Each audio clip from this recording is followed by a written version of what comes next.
Olá, meu nome é Sérvio Pontes Ribeiro, eu sou cientista, pesquisador pela Universidade Federal de Ouro Preto e criador do site O Corsário Ciência de divulgação científica. Eu sou biólogo e ecólogo de formação e tenho trabalhado com a ecologia do adoecimento. Nesses estudos a gente tenta entender como as relações entre os parasitas e seus hospedeiros resultam ou não no adoecimento dos hospedeiros. Isso é importante hoje porque temos o pronunciamento do presidente da República, Jair Bolsonaro, negando fatos científicos, negando a necessidade absoluta de isolamento social. E há no isolamento social um aspecto ecológico que eu gostaria de explicar, que é extremamente importante. Os infectologistas e os epidemiologistas focam na questão relacionada à saúde pública e o sistema de atendimento público, espalhando numericamente o número de casos de ocorrências mais graves ou mediamente graves, para que não se sature o sistema. Essa é a justificativa mais fácil de se entender sobre a razão de se ter o isolamento social e é correta. Porém, há um outro aspecto importantíssimo, extremamente relevante, que não tem sido muito mencionado no mecanismo de isolamento social e controle de pandemias. Quando um novo parasita invade um hospedeiro, ele encontra esse hospedeiro com nenhuma resistência imunológica a seu crescimento. No primeiro momento, essa entrada nessa nova espécie de hospedeiro se dá de uma maneira suave.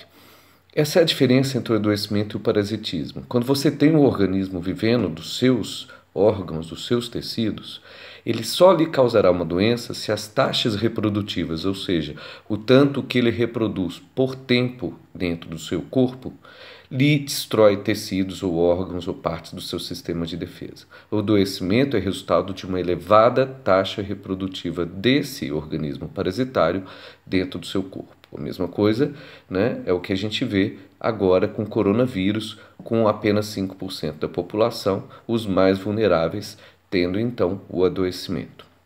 Pois bem, em populações em condições selvagens, sem um controle civilizatório do processo, o que vai acontecer sempre é que aquelas cepas, o que a gente chama de linhagens evolutivas ou genótipos, que reproduzem mais em menos tempo, vencerão. Sempre, esse é o processo da seleção natural, assim que ela atua. Sempre que você tem mais descendentes deixados no mesmo intervalo de tempo, maior será seu sucesso, seu alastramento pela população do hospedeiro e, no caso, o adoecimento, o sofrimento e todo o processo de desestabilização social relacionada com isso.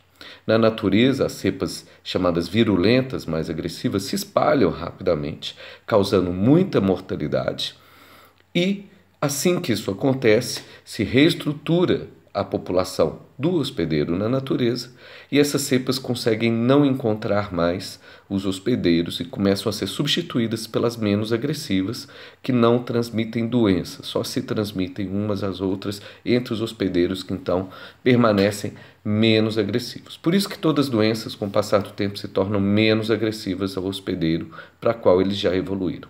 Pois bem, a diferença entre civilização e o mundo selvagem está exatamente em você controlar a seleção natural nesses momentos.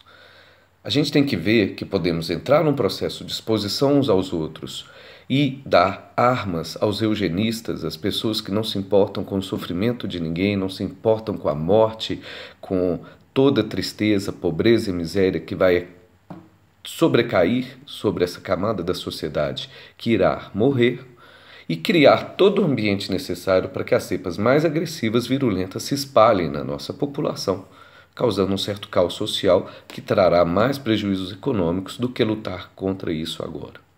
O processo que a OMS, o Ministério da Saúde do Brasil e de vários países vem adotado de isolamento, na verdade do mundo inteiro, de isolamento social, é uma maneira de artificialmente conter não só a curva de saturamento do sistema público de saúde, mas também as cepas mais virulentas.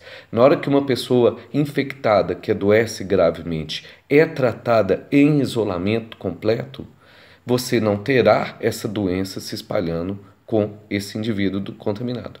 Então se elimina a chance natural das formas agressivas do vírus se espalharem.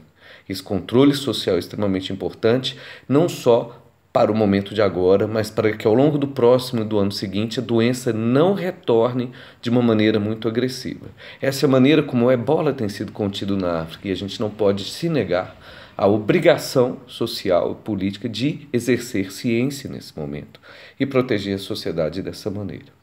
Eu tenho liderado um grupo com epidemiologistas, imunologistas, geneticistas, microbiologistas, ecólogos e também gente que trabalha com modelagem matemática da física e construímos um modelo que mostra que o Brasil terá uma infecção muito rápida pelo vírus através dos seus sistemas de aeroportos. Não tivemos nenhum controle, um controle muito pior que a Índia e a Nigéria, por exemplo, e já temos o espalhamento muito rápido. Todas as cidades do Sudeste com uma excelente capacidade hospitalar irão sincronicamente chegar no pico de curva se nada for feito, e um pouco mais tarde a região norte e centro-oeste, com consequências terríveis às populações indígenas, tradicionais, nos lugares mais afastados e com poucos recursos para a saúde. Isso há chance de reverter, há como mudar isso, mudando a política de controle a partir dos aeroportos, mas essencialmente isso não dará mais certo porque o vírus já está se espalhando na população se não nos mantivermos em casa. Permaneça em casa, não escute seu presidente, não compre coisas de empresários que são genocidas.